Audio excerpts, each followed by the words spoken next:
谷物自古就是人类的主食之一，而面粉更是在历史上扮演不可或缺的角色。在距今3万年前，欧洲就已经开始使用这种由小麦磨制而成的粉末。在巴黎的罗浮宫内有这样的一幅画，断手断脚的流浪者们艰难地拄着拐杖移动着，他们究竟是怎么了才落得如此下场？据说他们是因为四肢的末端遭受所谓的恶魔之火烧伤，才只能过着以乞讨为生的悲惨日子。不知道对于这些被恶魔之火灼伤的幸存者，活着究竟是一种幸运还是一种悲剧？在这次的内容中，我们就来谈谈这个盛行于中世纪文艺复兴时期欧洲的现象——圣安东尼之火。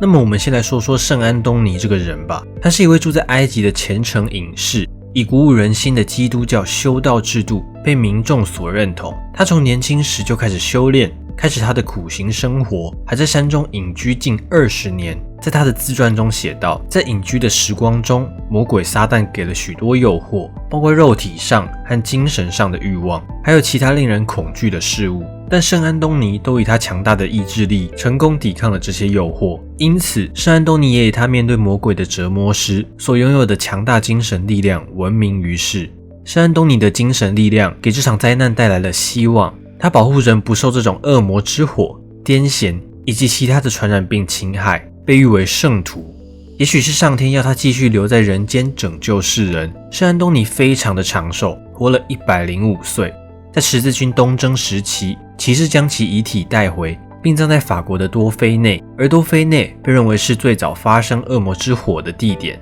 在圣安东尼在世的期间呢，有一次，一位妇人与其儿子也深受此火侵扰，因此发愿，如果圣安东尼可以治好他们的病，就捐出所有的家产帮助其他患者。因此，后来他在多菲内盖了一间医院，并建立圣安东尼会。然而，这恐怖的恶魔之火其实是一种中毒现象。随着科技的进步，人类才在17世纪发现罪魁祸首，控制住了病情，而导致中毒的源头却是大家万万没想到的日常麦类。有一种真菌在感染谷物之后，就会产生有毒性的麦角。各种谷物在阴凉潮湿的环境下都可能会被麦角菌感染，其中又以黑麦的感染风险最高。真菌感染会使谷类的种子变黑发胀，最终被真菌代替，然后产生豆瘤状的结构，而它的大小通常会是宿主的1到5倍。当时的工人将这些麦子研磨成面粉后，再经由商人之手卖给人民，就使得大众暴露在麦角中毒的风险中。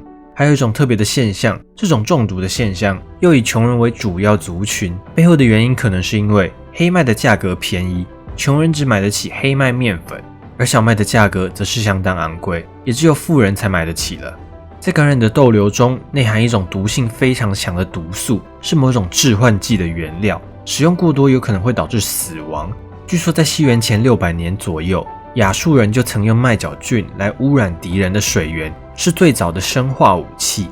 接下来我们来谈谈一个秘密的教派，它位于古希腊时期雅典西北部的一个叫做厄流西斯的地方，是公认与早期农业民族有重大关联的一个上古原始宗教。这个宗教崇拜希腊神话中的2位女神，第一位是迪密特，她是希腊神话中司掌农业、谷物和母爱的女神，克洛诺斯与瑞亚之女，宙斯的姐姐。第二位女神波瑟芬尼，希腊女神中冥界的王后，宙斯与迪密特的女儿，冥神黑帝斯的妻子。在这个教派中有一个神秘的仪式，被称为厄流西斯密仪，是每年举办的一个入会仪式。在这个仪式中，需要饮用一种叫做凯肯的神秘饮料，其中可能就含有麦角。教徒懂得利用其中的致幻成分来获得崇高的神秘体验，例如与神明连结，或在活人与死人之间通灵之类的。有些学者认为，仪式的目的是通过仪式把普通人提升至一种神圣的状态，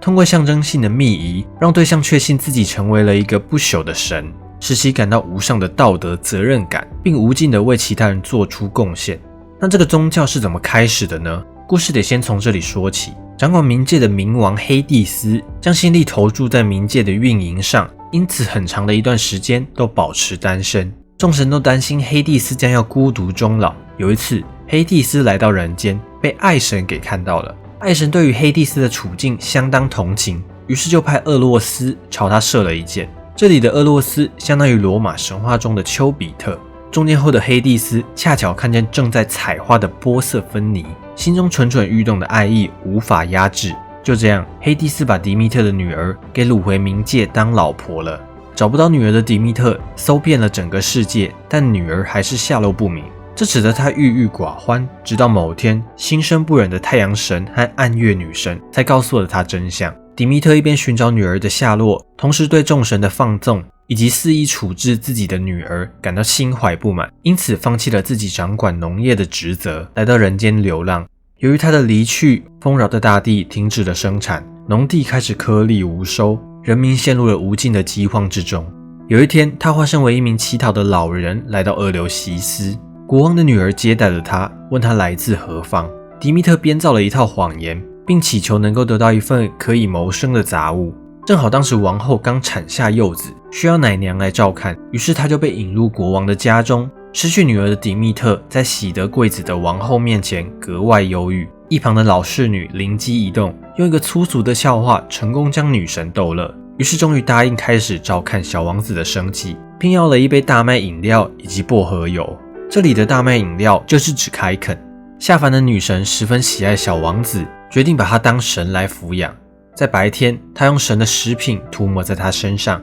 到了晚上，再将它放置于火炉中烘烤，将其身上成熟的部分烧尽。女神每天都这样悉心照料，直到有一天，正当女神将它放入火炉中烘烤的时候，被王后看见了。受惊的母亲尖叫了起来。被指责的迪密特尽管愤怒，但也没有多说什么。他将婴儿夺出火焰，并摔在地上，说道：“愚蠢的凡人，我本可赋予你的爱子不死之身，可如今他已难逃死劫。”孩子的姐姐们扑过去想救他，然而一切只是徒劳。愤怒的迪密特终于揭开伪装，向凡人们表明了自己的身份，并要求他们为自己建立祭坛和神庙，世世代代供奉他。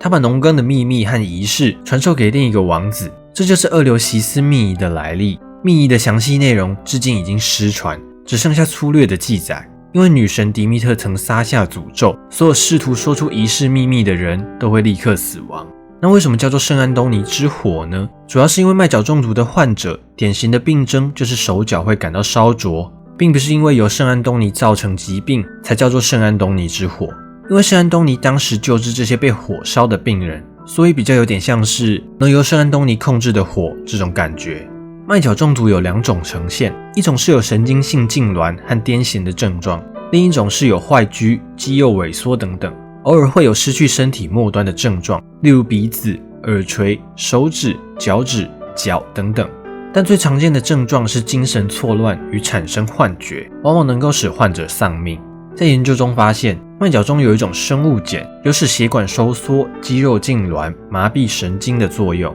这也是导致上述症状的因素。但前面提到的饮料凯肯并没有较为严重的中毒现象，这部分与摄取的剂量有关。回顾疫情高峰期，当时的人们并没有找到确切的致病原因，普遍认为这种疾病是精神上的，是神灵对他们的惩罚，或与撒旦恶魔有关系，因此才利用宗教信仰当作抵抗疾病的手段。到了19世纪，随着工业的发展与进步，面粉中的麦角几乎被除去，小麦也逐渐代替了黑麦，人们眼中的恶魔之火才被控制了下来，但从未平息，仍在一些落后的国家盛行。尽管已经不让人类食用，但这些麦角反而被拿去做成动物饲料，因为人们认为动物对麦角的敏感度不如人类。但事实上并非如此，不管是鸟类、哺乳类，都和人类呈现出类似的反应，最终导致身体末端掉落死亡。时至今日，人们逐渐认识与掌握了麦角的特性，并利用其毒性进行药物的开发，例如可以作为子宫或内脏的止血剂。但对于剂量的把控还是需要相当的谨慎，不然这可怕的圣安东尼之火很可能在人体上死灰复燃。这次影片就到这边了，如果喜欢这些影片，不要忘记按喜欢或分享。想看到更多相关内容，可以订阅我以及开启小铃铛。那么我们下次见。